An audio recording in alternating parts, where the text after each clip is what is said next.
Shedeur Sanders shows support to Browns villain as Kevin Stefanski, puts blame on the kicker. The game started like a tug-of-war between two teams too stubborn to give ground. Joe Burrow found Noah Fant for his first touchdown. Chase Brown punched one in early. Kevin Stefanski's squad answered with help from Bengals penalties and an eventual Joe Flacco strike. Both defenses traded sacks, both quarterbacks threw picks, and by the late third quarter, Cleveland even held a 16-14 edge. Then mistakes stacked up. Flacco's pass got bobbled and intercepted twice, giving Cincinnati momentum. Evan McPherson drilled his kick to tilt the scoreline 17-16. The Browns clawed back downfield in the fourth quarter, close enough to change the ending. All they needed was one steady foot to walk out as winners. Instead, the season opener ended with silence. You could feel in your teeth. And the player that stood out didn't even step on the field.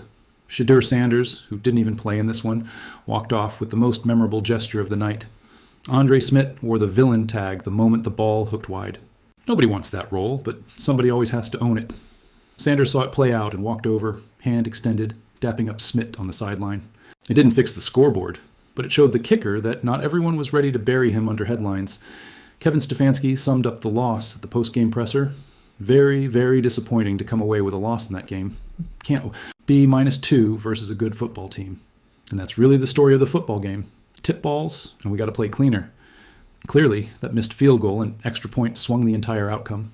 In a one-point game, those mistakes don't just sting, they decide winners. It was the sickest feeling imaginable. One decision, one swing of the leg, and it hurt an entire locker room.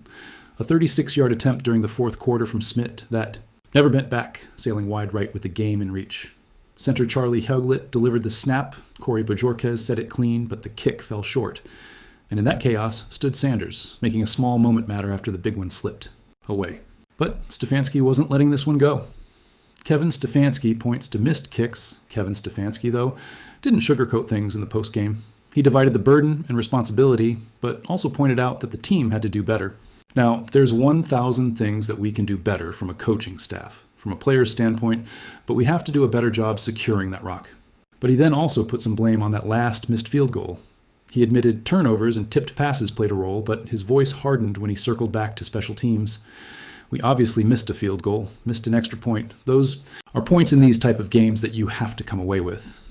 So it hurts when you feel like you're doing some good things. Stefanski said. He wasn't wrong.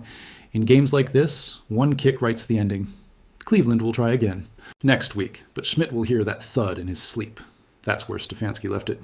The Browns get a divisional rematch right away, forced to confront their flaws without delay. The Bengals had already overcome the ugly Week 1 curse, snapping years of slow starts. Cleveland had the game right where it needed to be, yet watched. The script flipped on a single swing. Sanders gave support in the aftermath, but Stefanski's message rang louder. The Browns can't keep writing their own losses.